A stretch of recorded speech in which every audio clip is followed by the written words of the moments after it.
Amy's been really, really present in so many ways in Missoula, and she's gaining a reputation throughout the country. I think she reminds me of Ronnie Gilbert, Holly Gear, Joni Mitchell. She's got fire in her belly, and like she says, she likes music that has dirt under the fingernails and lines around the face, just real music. And she's been present on a lot of things when we've been struck by tragedy, when there have been crises, and she's always been there. She grew up in a farm in Iowa, went to school in Illinois, traveled in South America, studied piano for many years, took classical voice lessons, taught herself the guitar, and I don't know how she got to it, but I know darn well we better try to keep her. So, Amy, come on up.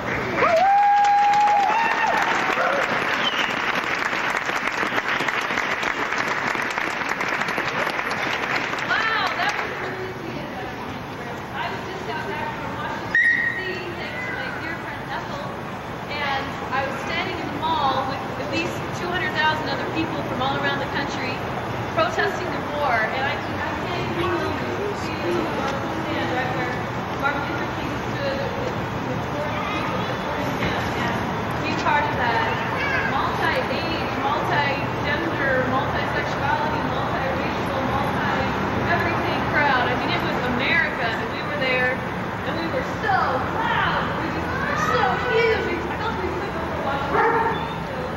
But then, when I opened the New York Times the next day and saw a picture of Missoula, Montana's peace sign, and it was so proud.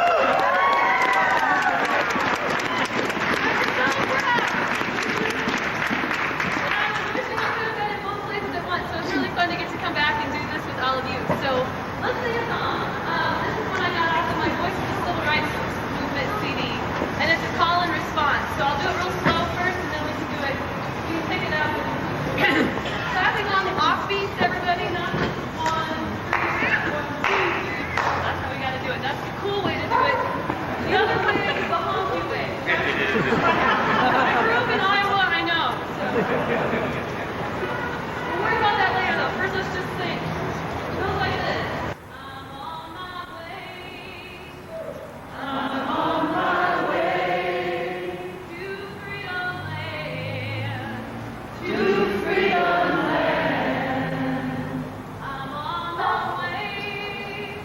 I'm on my way to freedom land. To freedom land. I'm on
program advisor for Greek Life and the Center for Leadership Development on campus.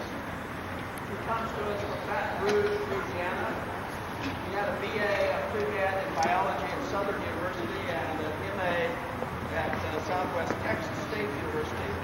After graduating there, he was an education consultant for a couple of years. He told me he loved working with people, and I can tell that just by the little time that I've spent with him. He was very active as a student in Louisiana opposing David Duke.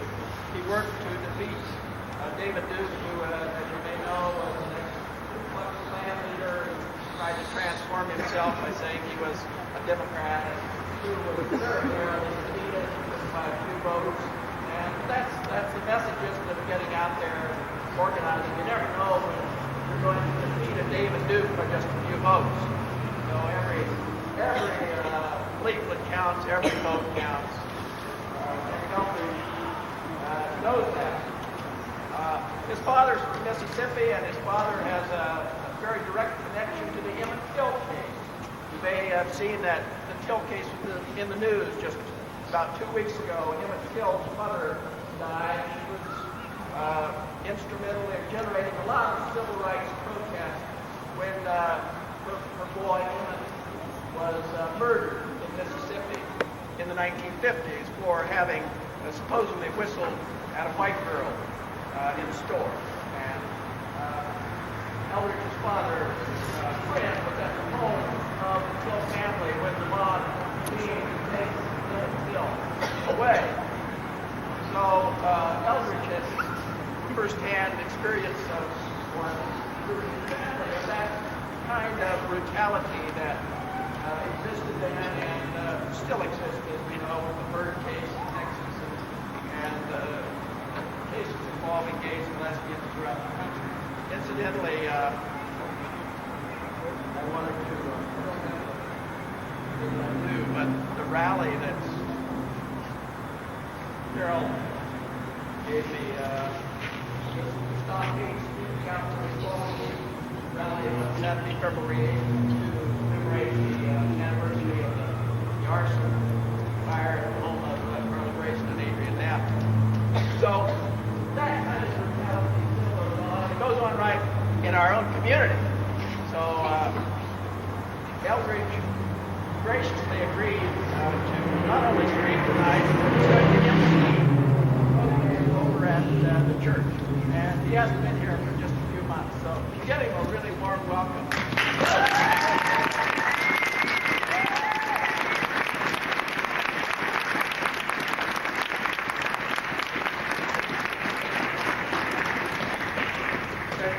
I think I'm tall enough not to have to stand on the table and speak.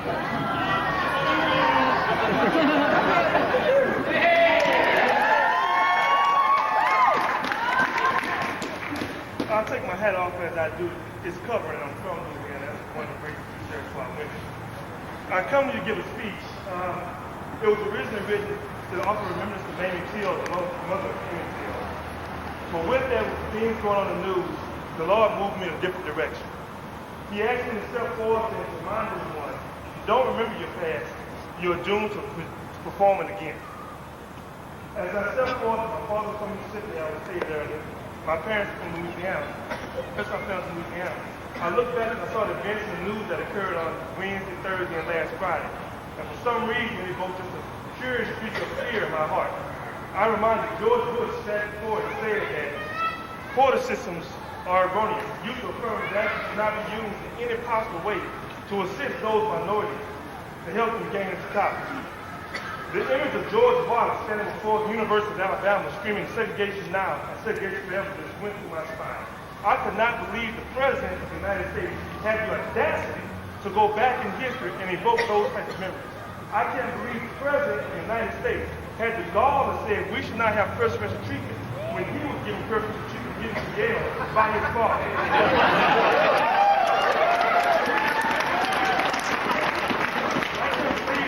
Of our United States said that we should not have preferential treatment when both his daughters repeatedly make the news for underage drinking and go out embarrassing themselves.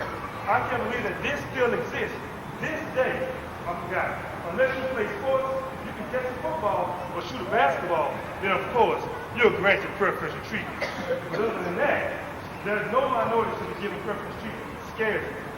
The rule that he has stated that the top 10% of each college should go to college. That's right. I've lived in Texas for 7 years, and I can tell you, if you give me a second-rate school with second-rate books, with second-rate education, how can you expect me to perform my top 10% level in any given situation? Then he expects us to eat that, take that, and say, well, we are going to represent real property. I cannot buy that. I do not feel that. Secondly, with the promise that he's trying to give, we're not talking about there's an influx of 5,000 to 6,000 minorities in the college. We're talking about 3 people. We're talking about 4 students. We're talking about 3 people. Out of freshman entering class at the University of Michigan, out of 6,000 students entering, we're talking about not letting 3 African American students into that college. That's frightening. That means that the university only has 1.5% African American entering population, and he does not want that to the college. No wonder he has a problem with Trent like strong thermal on his thing. There are 2 types of speeches I like to give: short speeches and sweet speeches. And with the weather the way it is, this is going to be short and sweet. I'm going to leave you with this thought: if you don't remember your past, you're doomed to repeat it. Y'all have a great day.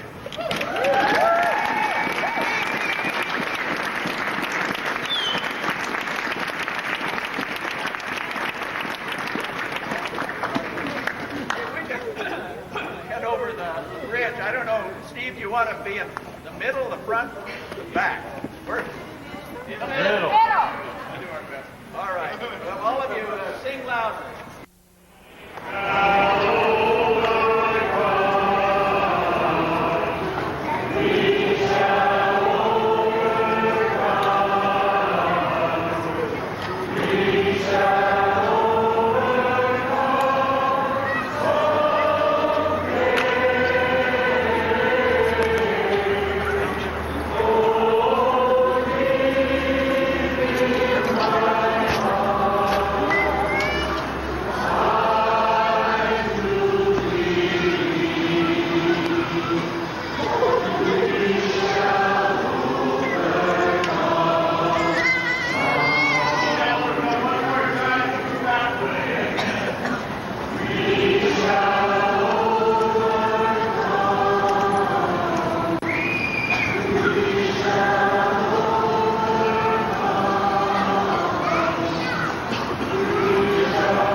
Good evening, everyone. Maybe something's wrong. Good evening, everyone. How I feel, well, before we get started, we're going to have our Missoula winning scores. Break them all down for us.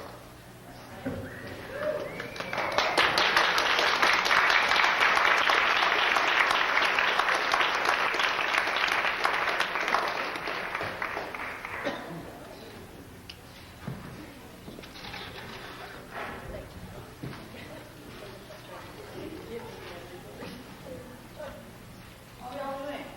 Good. Here. And we wanted to see tonight just to celebrate this night, and especially seems important at a time when there's not a lot of people who celebrate too often. We have had such amazing impact in the world. So we just want to sing from our hearts and just sing a song we heard from before, which is I think we want to do again. And it was written, I don't even know her name. Is her name on this? I don't have my glasses, so I feel like I didn't lie. Read her name. It's called We Have a Dream.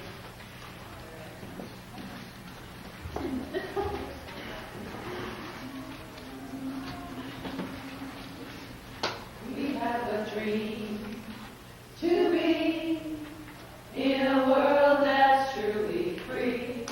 We have a dream, a quest to calm this world's unrest. There'll be a change, you'll see, for we have a dream. We have a dream to be in a world that's truly free.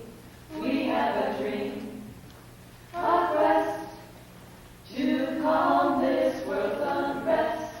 There'll be a change, you'll see, for we have a dream.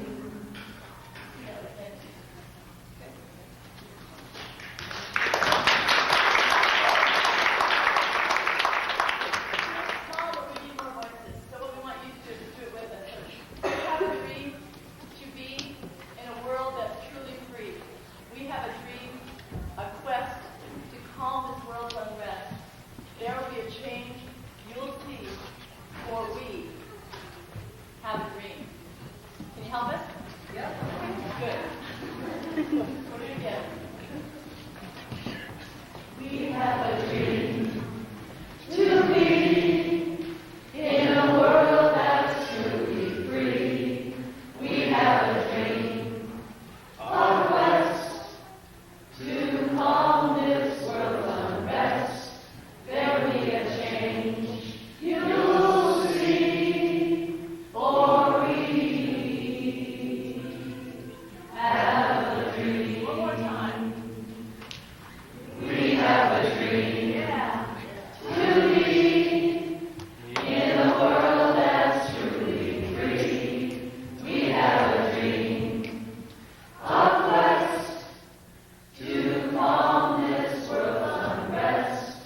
There'll be a change, you'll see, for we have a dream.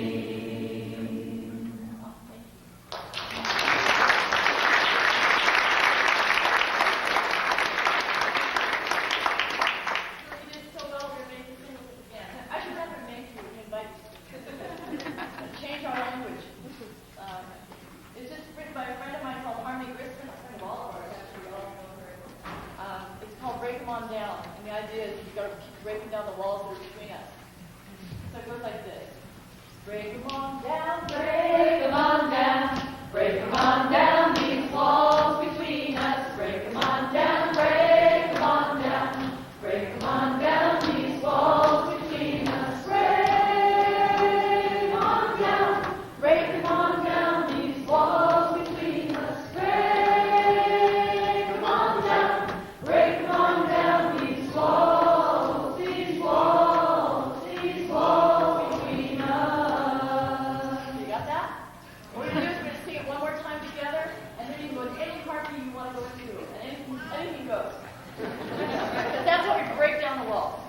slide them down. Are you ready? Break 'em on down, break 'em on down. Break 'em on down, these walls between us. Break 'em on down, break 'em on down. Break 'em on down, these walls between us. Break 'em on down, break 'em on down, these walls between us. Break 'em on down, break 'em on down, these walls, these walls, these walls between us. Break 'em on down, break 'em on down, break 'em on down, these walls between us. Break 'em on down, break 'em on down, break 'em on down, these walls between us. Break 'em on down, break 'em on down, these walls between us. Break 'em on down, break 'em on down, these walls, these walls, these walls between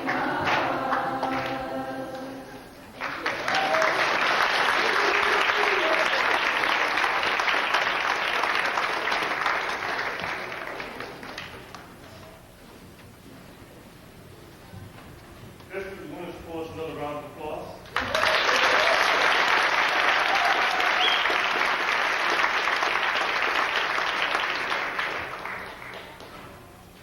I want to thank everyone who came out tonight. It's joy to see in my heart a packed house. Anytime we have a packed house or anything, it's a joyous feeling. So you should all give yourselves a round of applause.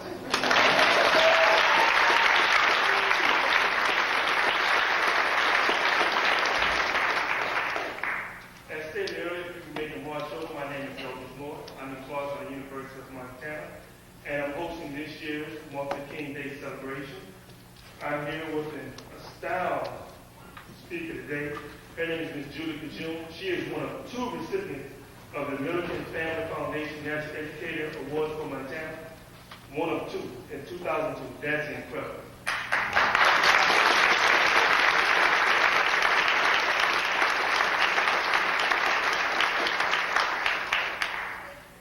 Mr. June is currently Indian Education Director for the Rowan Public Schools in Rowan, Montana. And before I go any further, I'll let her introduce herself. There's no way I can do a good job as she would. Let's bring up Ms. Julie June.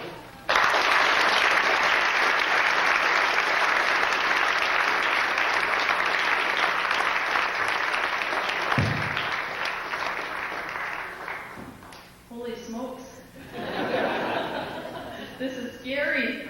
Hi, Deborah. I'm looking for all the people I know. My mom's here. Yay.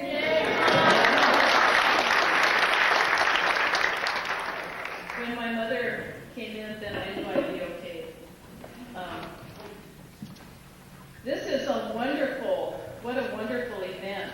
And I thought, Sarah and I, my daughter, were wondering how many people would be here. We thought maybe 10 or 20, a handful. And so Missoula has reason to celebrate that this many people would come out on such an occasion to talk about such issues. And I want to start by thanking Ralph Stone and all of the people that sponsored this event and for giving us an opportunity and for creating an opportunity for us to come together. And if you're wondering why did they bring a little reservation Indian girl into Missoula to talk on Martin Luther King Day, maybe because we're standing on Indian land. And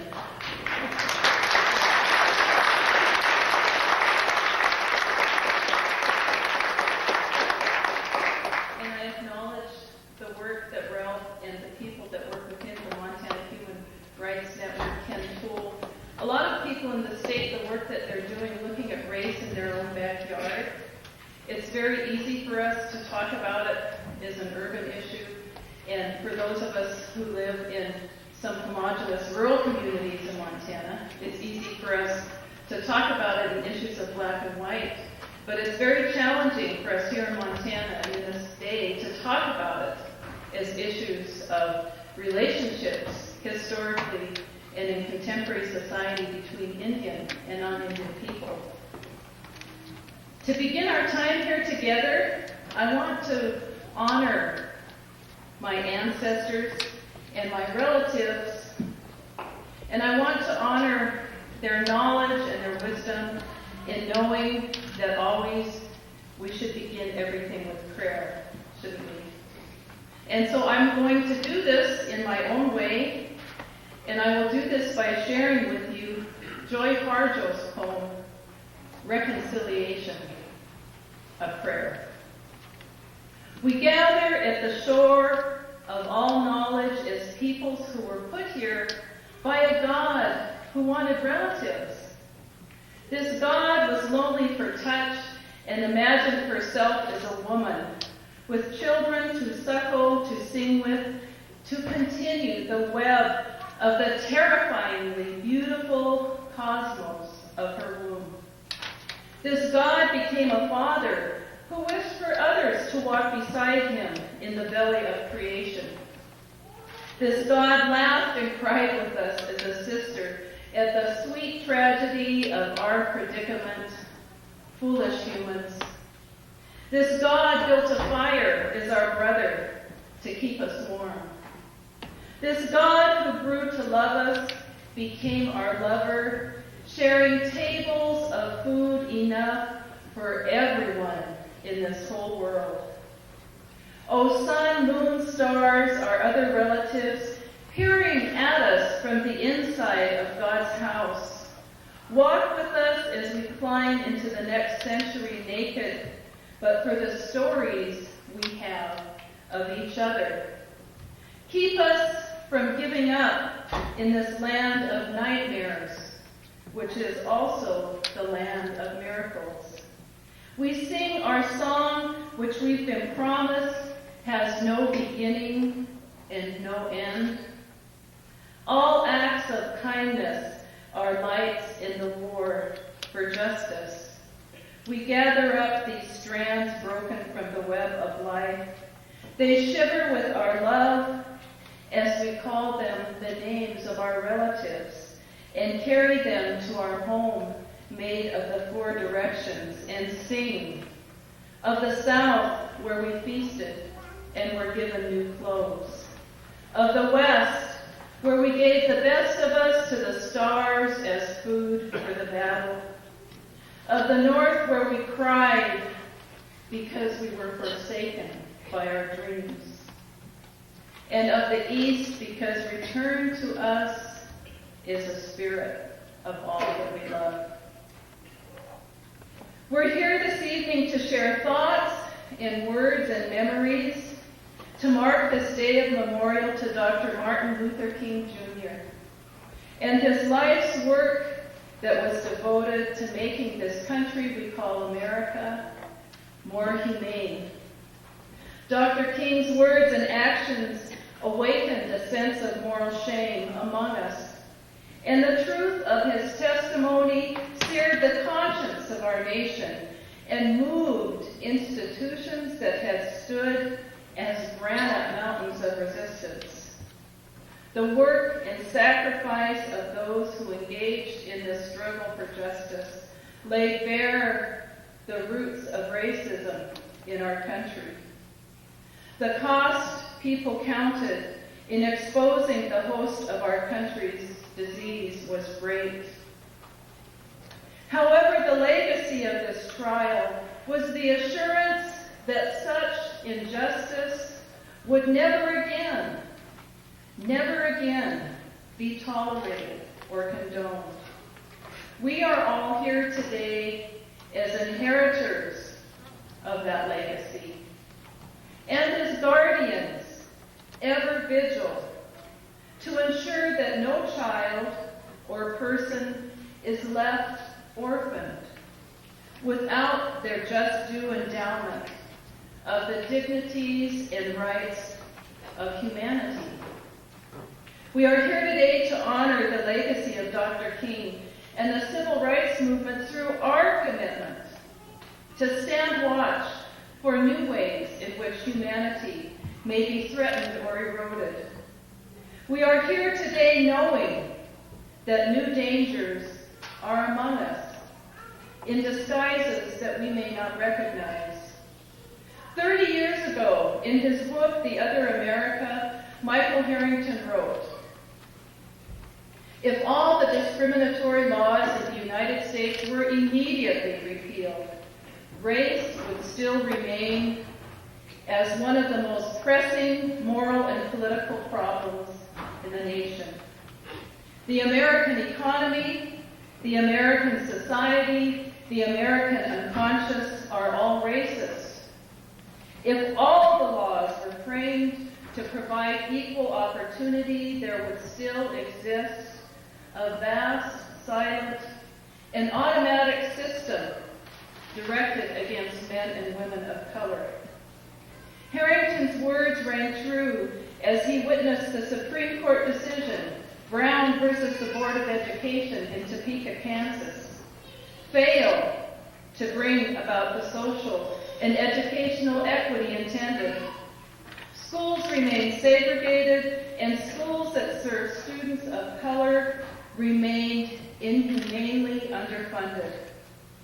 A contemporary testimony of this reality can be found in Jonathan Kozol's book, Savage Inequalities, Children in America's Schools. And so we have learned that we cannot rely on legislation and policy to distribute and safeguard justice. We, you and I, must continue to stand guard. People must remain the sentinels of our country's conscience. And we must not be seduced into complacency or give in to that selective vision that has continued to justify an invisible system of privilege. We must purpose in our hearts to be the watchmen of the soul of our country in this hour. Those of us that live in Montana are blessed to abide in a region surrounded by beauty. Most of us take for granted the clean water that we drink every day, the clean water that we bathe in each day, and most of us engage in the privilege of rising and breathing some of the cleanest air in our country. Although if you were in Missoula yesterday, you argued with me about that, and I thought about that when I remembered. Well, I'm living up in Olson, and our air's still very clean there.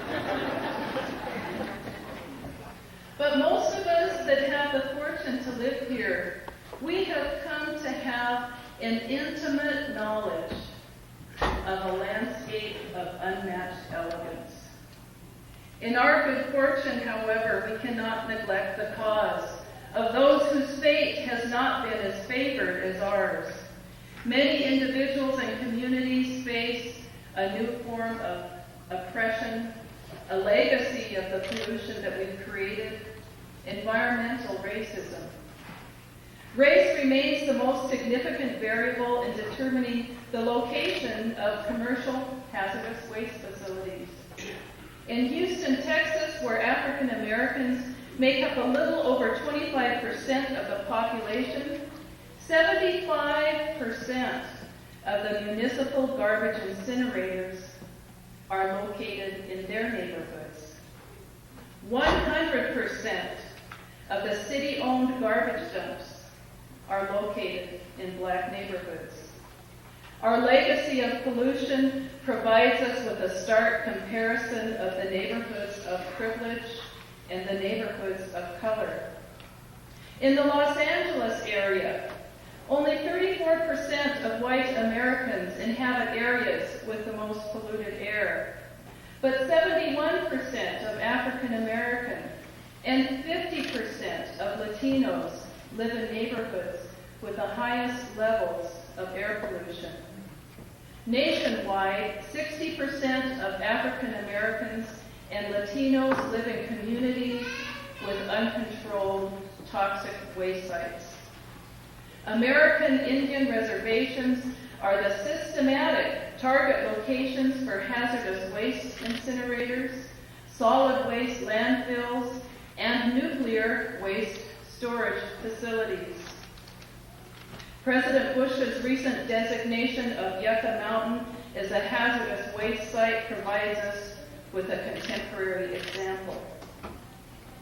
Navajo teenagers develop reproductive organ cancer at 17 times the national average.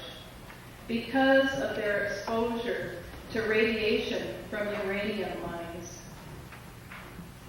Once again, it would seem that race has become literally a matter of life and death. Attacks on the gains by civil rights activism are being made at every turn, and too often they serve as a wedge to divide potentially progressive coalitions among racial groups.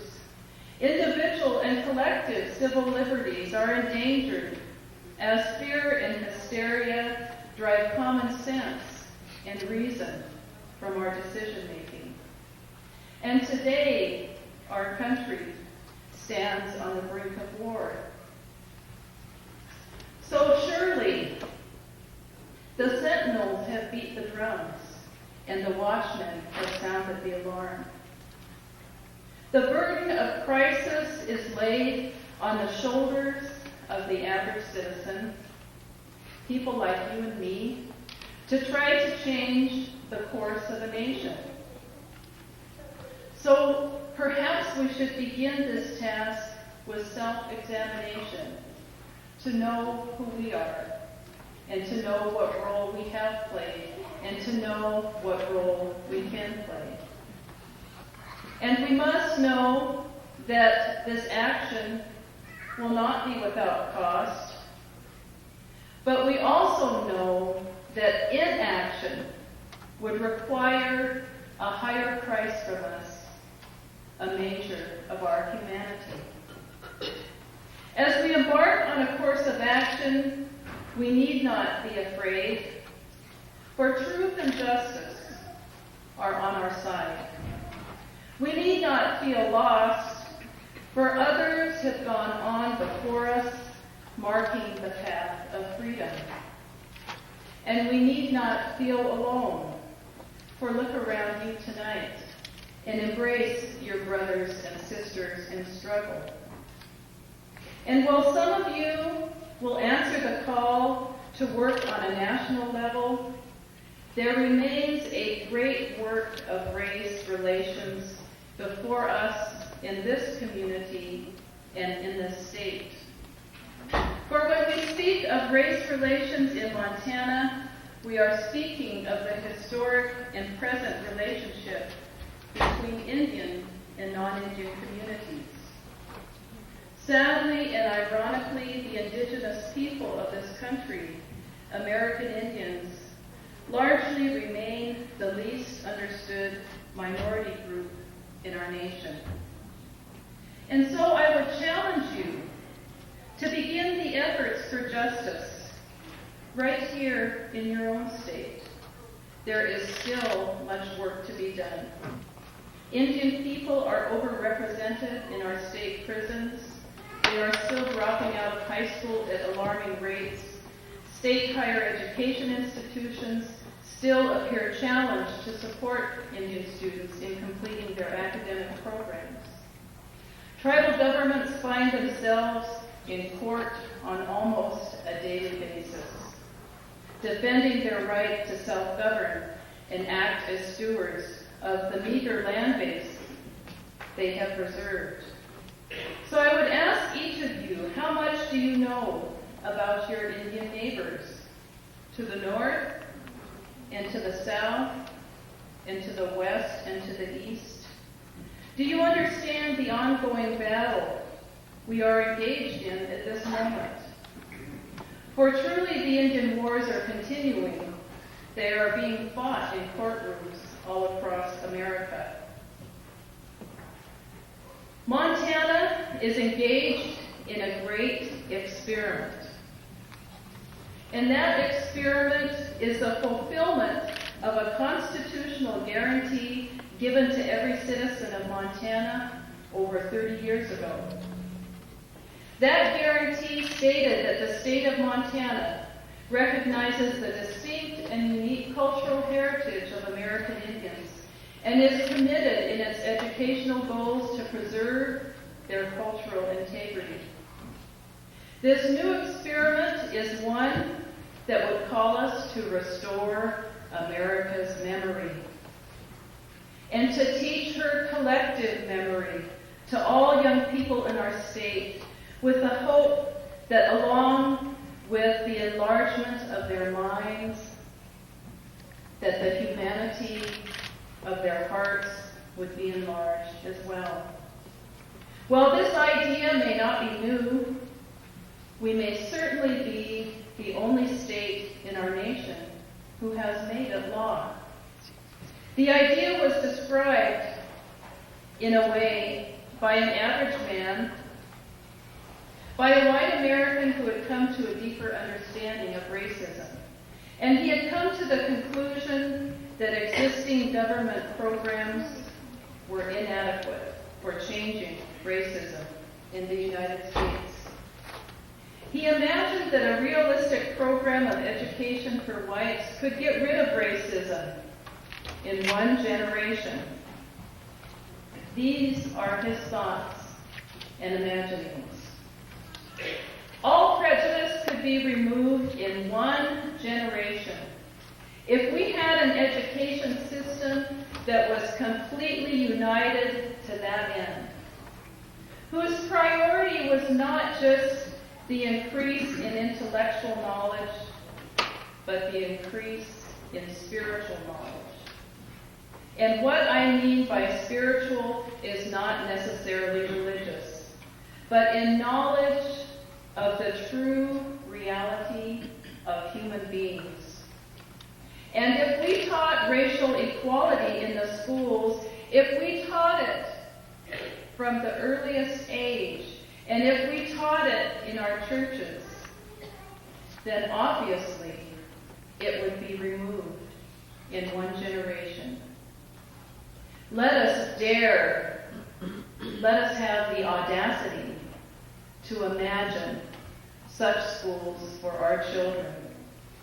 I believe that here in Montana, this work has already begun. It is a work that I am involved in, and that many of you may be involved in also. Please join us in this daring experiment for justice. In closing, I would like to leave our thoughts in our hearts with two challenges. The first one from Dr. King. A time comes when silence is betrayal. We are called to speak for the weak and the voiceless. The second challenge from Mohandas Gandhi. We must become the change we wish to see.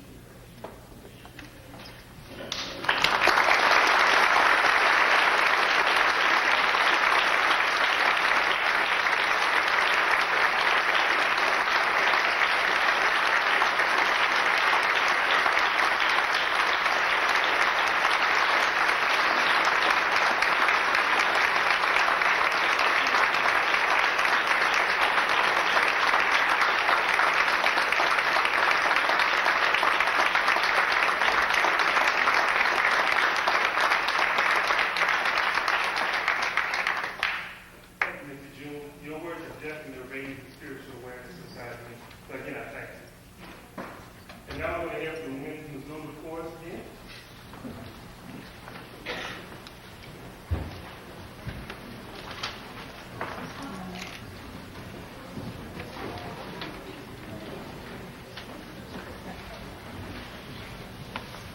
This song we all know. Some of us who were little, some of us haven't sung it since we were little, just a little light of mine. But we want to kind of do it with some of the verses here. We'd like very much for you to join us, and we would like to rock it. So let's think about what we're saying, which is each one of us can bring this light that she's been talking about, and Martin Luther King talks about, that we all talk to each other about. Let it shine. Okay? So we're going to start it, and as soon as you feel ready. Oh, they're on your program. On the back. If you don't get that, you do it.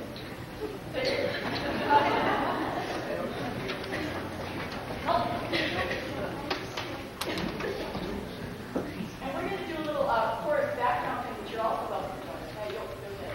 Which I just done a live memorial trip when I was in San Francisco, and then changed my whole outfit.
now it's coming to the part that brings me the most joy. We introduce our contest winners for the Essays and Art Project.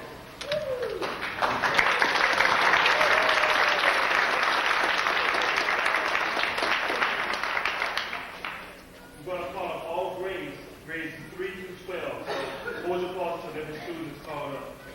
Our third place winner for grades 3rd through 5th for the essay is Nick Clark, our third place winner. Second place winner, Kelsey McIntosh for grades 3rd through 5.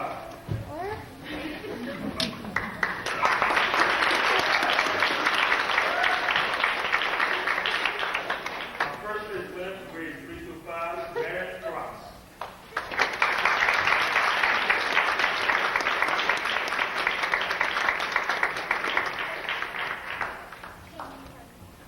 For grades 6 through 8, third place winner is Connie Craighead.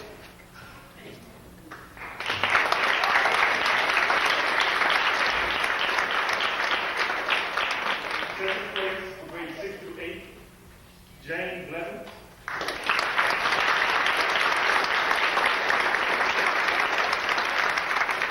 Third place winner for grades 6 through 8, Anna Marie Schubert.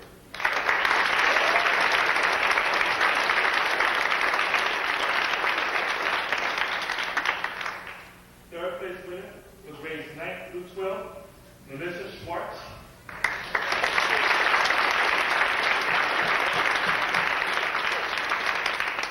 Second place is Sarah Moody.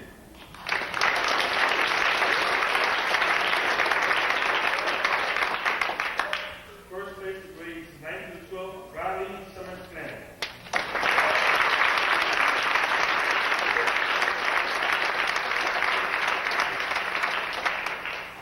The artist for grades 3rd through 5th was Natalie Parker, third place.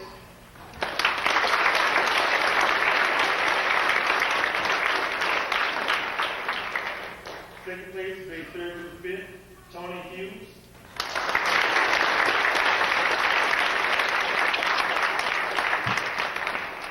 First place artist for grades 3rd through 5th is Christopher Gale.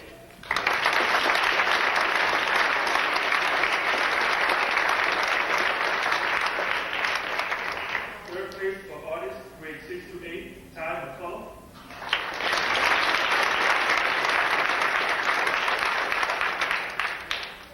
Second place for grades 6 through 8, Anna Furs.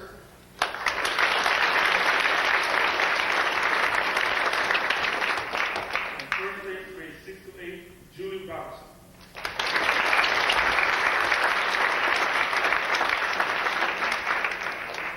For third place, grades 9 through 12, Justin Wayshaw.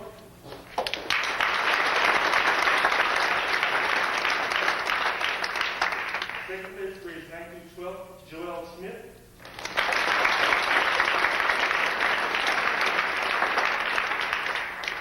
And first place for 9 through 12 artist, Jamie Dixon.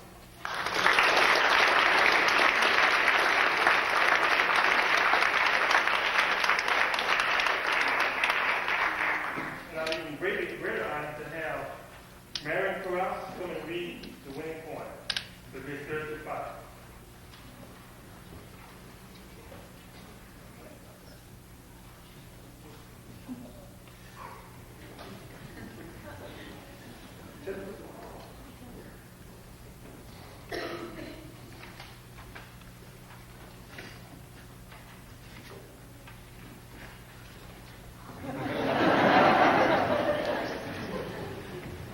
A single dream.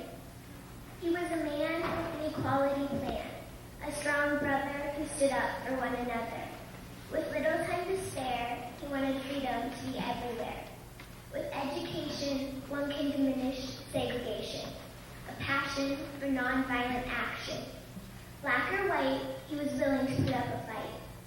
Junior was around when spirits were down, a mind that was always kind. When people were breaking apart, he opened his heart. People listened as he glistened. He preached a bold speech, but not everyone agreed that blacks should be freed. An idea created, not to be mutated. Think of a community make. People were mean, but he created this dream.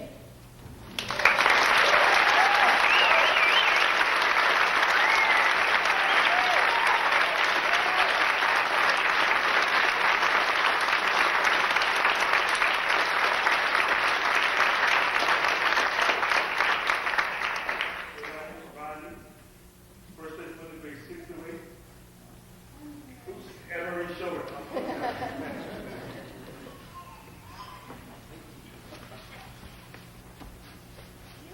Words of the brilliant Dr. Martin Luther King Jr. echo in the heads and hearts of millions. We are touched by them, inspired. But even if we hear his words, even if we feel his words, is that really enough? Why don't we act on them? Take his ideas and turn them into actions. Try and make it so that everyone has the right to food, shelter, and most of all, dignity. It is an enormous vision, but one day it could become a reality. We live in a part of the world where some live with everything and some with next to nothing. Some complain about the quality of their food, while others literally starve in the streets. That is harsh and true, and it needs to stop. If you help one person, you change the world. Imagine what would happen if you touched 10, 20 lives. We are fortunate enough to live in a world where food and shelter are almost a given. We are spoiled by society. Most don't need to beg for food, and everyone has a chance for a decent education. We aren't ruled by dictators, and we have the privilege of freedom of speech. With those rights, we carry the responsibility of being able to do something about those less fortunate. So, let's follow the steps of that amazing man and follow our dream. And then, little by little, the world will become a better place for all.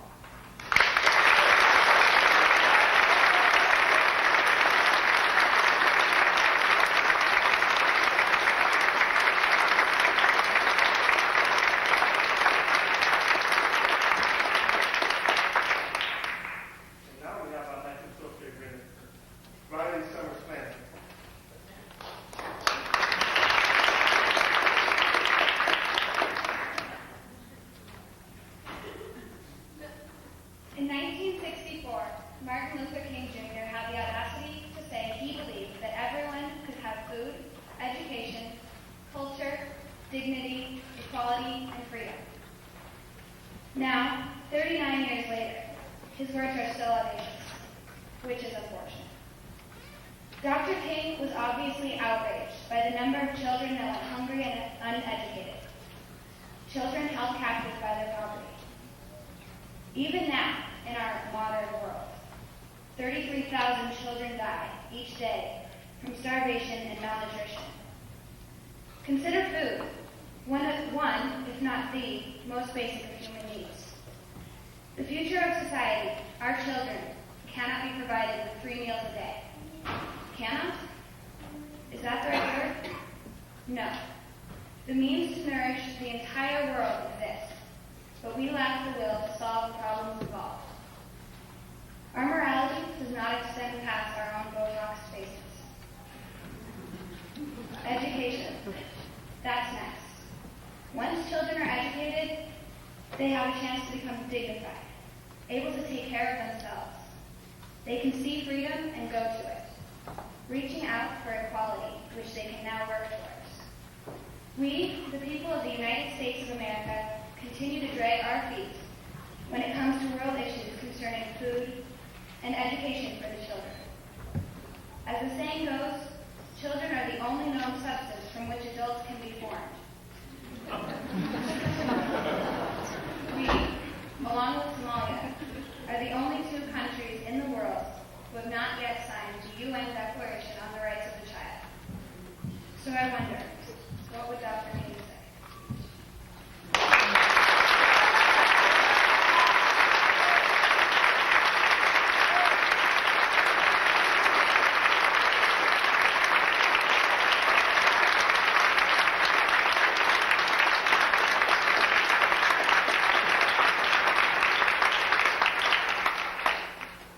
I thank each of you for your submissions, and thank you for all of your poetry. Yes, yes,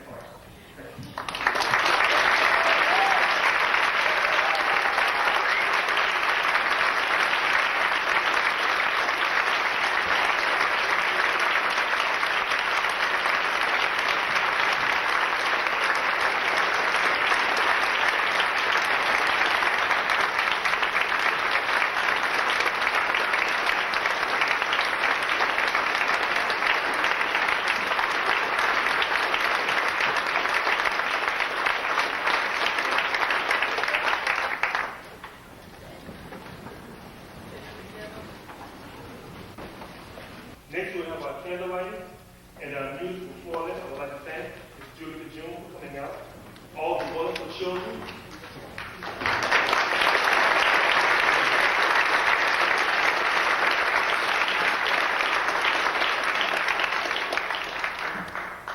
All the wonderful children, even those children who did not win, submissions were incredible, and the winners were hard to choose from.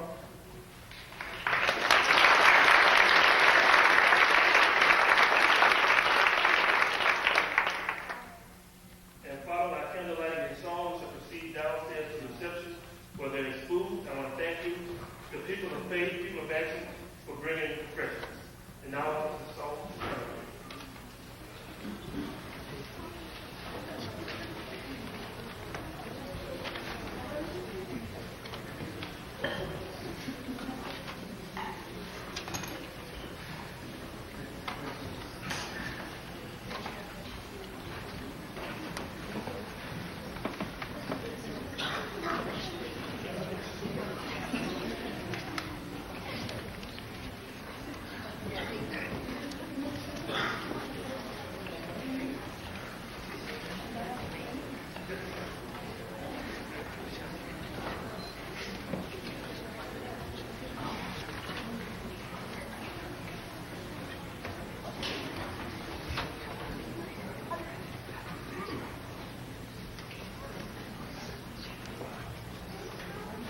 days that you shall live from now on. And with this, I thank everyone who came out. Now bid you have a good day. And we shall overcome. Thank you.